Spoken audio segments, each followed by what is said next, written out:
Good evening and welcome back to another episode of The Longing, where today we are, as you guessed, going to be continuing to read the Iliad by Homer.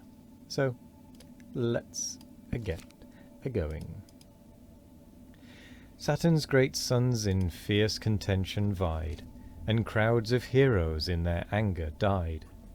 The sire of earth and heaven by Thetis won, to crown with glory Peleus' godlike son, willed not destruction to the Grecian powers, but spared awhile the destined Trojan towers, while Neptune rising from his azure main warred on the king of heaven with stern disdain, and breathed revenge and fired the Grecian train.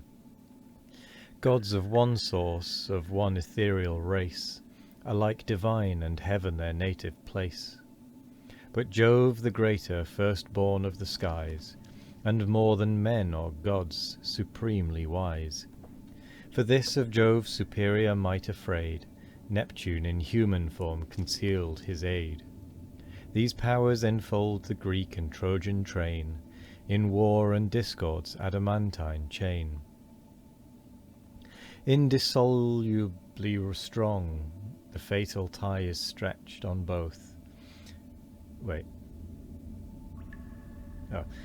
Indissoluble, I cannot say that word. Indissolubly strong, the fatal tie is stretched on both, and close compelled they die. Dreadful in arms and grown in combats grey, the bold Idomeneus controls the day.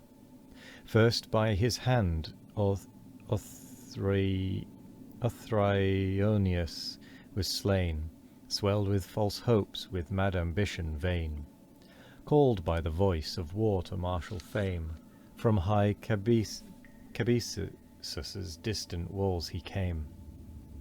Cassandra's love he sought with boasts of power, and promised conquest was the proffered dower. The king consented, by his vaunts abused. The king consented, but the fates refused. Proud of himself and of the imagined bride, the field he measured with a larger stride. Him as he stalked the Cretan javelin found, vain was his breastplate to repel the wound. His dream of glory lost, he plunged to hell. His arms resounded as the boaster fell. The great Idomeneus bestrides the dead, and thus he cries, "Behold thy promise sped.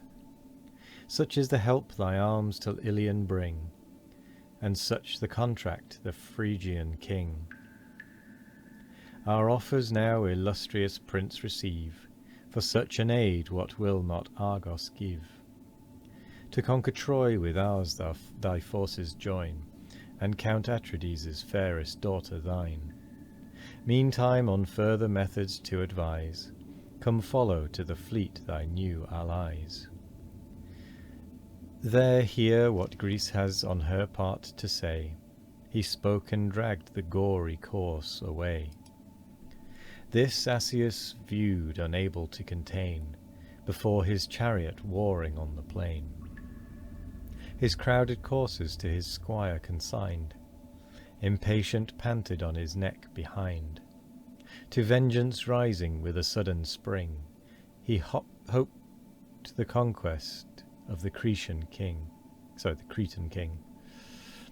The wary Cretan, as his foe drew near, full on his throat discharged the forceful spear. Beneath the chin the point was seen to glide, and glittered extant at the further side, as when the mountain oak or poplar tall, or pine fit mast for some great admiral, groans to the oft-heaved axe with many a wound, then spreads a length of ruin o'er the ground. So sunk proud Asius in that dreadful day, and stretched before his much-loved coursers lay. He grinds the dust disdained with streaming gore, and fierce in death lies foaming on the shore. Deprived of motion, stiff with stupid fear, stands all aghast his trembling charioteer, nor shuns the foe, nor turns the steeds away, but falls transfixed, an unresisting prey. Pierced by Antilochus, he pants beneath the stately car and labours out his breath. Thus Asius' steeds, their mighty master gone, remain the prize of Nestor's youthful son. Stabbed at the sight, Deiphobus drew nigh, and made with force the vengeful weapon fly. The Cretan saw, and stooping caused to glance from his slope shield the disappointed lance.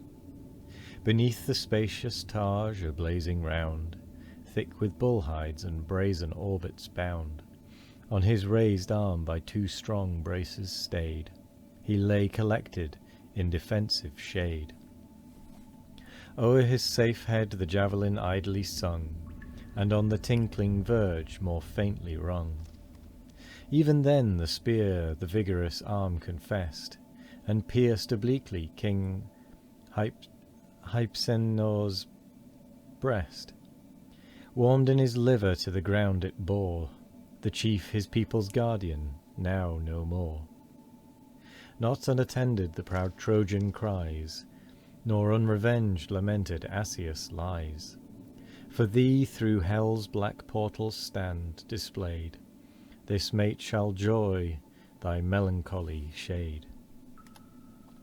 Heart-piercing anguish at the haughty boast touched every Greek but Nestor's son the most. Grieved as he was, his pious arms attend, and his broad buckler shields his slaughtered friend, till sad Mecisthius and Alastor bore his honoured body to the tented shore. Nor yet from fight Idomeneus withdraws, resolved to perish in his country's cause, or find some foe whom heaven and he shall doom, to wail his fate in death's eternal gloom. He sees Alcathous in the front aspire, great Sietes was the hero's sire, his spouse Hippodame divinely fair, Anchises' eldest hope and darling care, who charmed her parents and her husband's heart with beauty, sense, and every work of art. He once of Ilion's youth the loveliest boy, the fairest she of all the fair of Troy. By Neptune now the hapless hero dies, who covers with a cloud those beauteous eyes, and fetters every limb yet bent to meet his fate. He stands nor shuns the lance of Crete, fixed as some column or deep-rooted oak, while the winds sleep his breast received the stroke. Before the ponderous stroke his corslet yields, long used to ward the death in fighting fields. The riven armour sends a jarring sound, his labouring heart heaves with so strong a bound. The long lance shakes and vibrates in the wound, fast flowing from its source as prone he lay. Life's purple tide, impetuous, gushed away. Then Idomen, insulting o'er the slain, behold Deiphobus, nor vaunt in vain. See, on one Greek the Trojan ghosts attend. This my third victim to the shades I send. Approaching now thy boasted might approve, and try the prowess of the seed of Jove. From Jove enamoured of a mortal dame, great Minos, guardian of his country, came.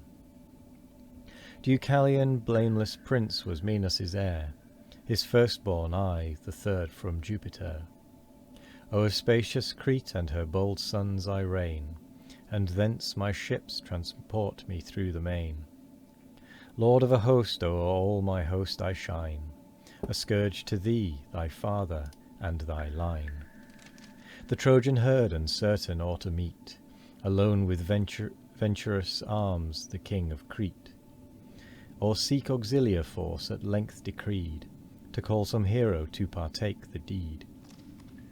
Forthwith Cneus rises to his thought, for him in Troy's remotest lines he sought, where he incensed at partial Priam stands, and sees superior posts in meaner hands. To him, ambitious of so great an aid, the bold Deiphobus approached and said, Now, Trojan prince, employ thy pious arms, if e'er thy bosom felt fair honour's charms. Alcathous dies, thy brother and thy friend. Come, and the warrior's loved remains defend. Beneath his cares thy early youth was trained, one table fed you, and one roof contained. This deed to fierce Idomeneus we owe, haste and revenge it on the insulting foe. And with that we come to the end of the episode. So thank you very much for joining me again. Hope you all have a wonderful morning, evening, afternoon or night. No matter what time of day it is, I hope you all have a wonderful one of it. And as always, we will be back tomorrow for more of The Longing. Goodbye.